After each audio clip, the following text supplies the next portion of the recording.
In secret and in a big hurry, Piech forced a new 4.5-litre 12-cylinder model into production, the 917.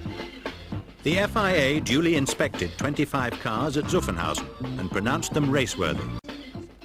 Brian Redman wasn't over-enamoured.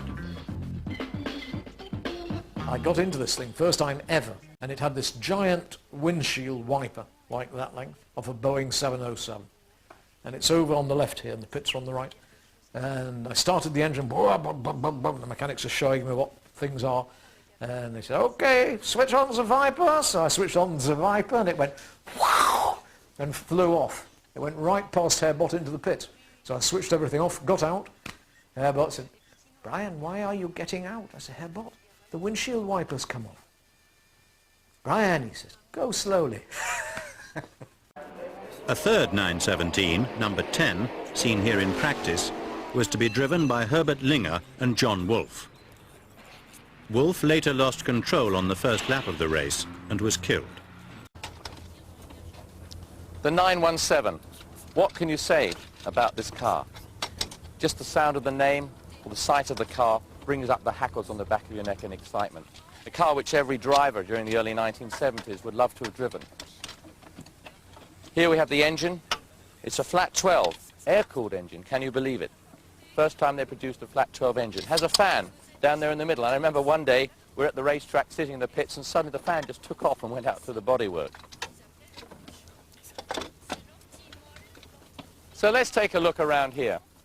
This is the refueling system. In those days they used to refuel the car with churns of fuel, and we actually sat in the fuel tank on the side of the car. Our knees were right up tight to the steering wheel, and our feet, believe it or not, were in front of the center line of the front wheels. We must have been crazy. I just can't believe that we used to do those sort of things. But of course, we weren't so conscious of safety then, and the chance to drive a Porsche 917 was paramount, and so you drove it even if it only had 3 wheels on it.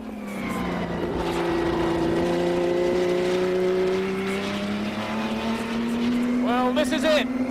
This is the phenomenal 917. This is the car that I think is probably the car of the sports car era. Since the 1950s, this is the most unbelievable car. It's a car that probably meant more to me in my racing career.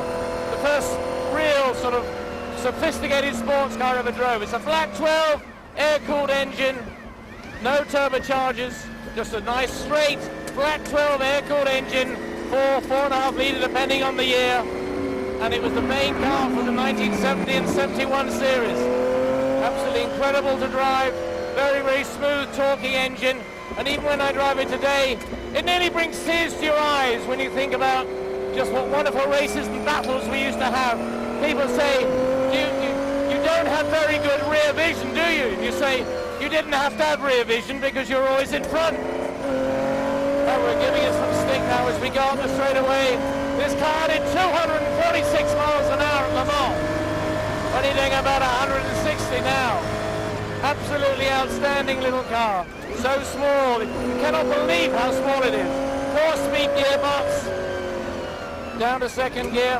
Of course, being nearly 25 years old, the suspension is very, very soft, as they used to be in those days. So the car leans a lot as you're going around the corner. Hear that flat 12 engine go. Absolutely beautiful. These are moments to savor for any driver that drove in the early 70s. Quite a wonderful car, something none of us will ever forget. It really didn't have any vices. The only thing was that if you backed off in a corner, you were going sedan fast, but of course the car was inclined to go to a bit of an oversteer. It was a real driver's car. Nonetheless, the ultimate car in sports car racing at that time.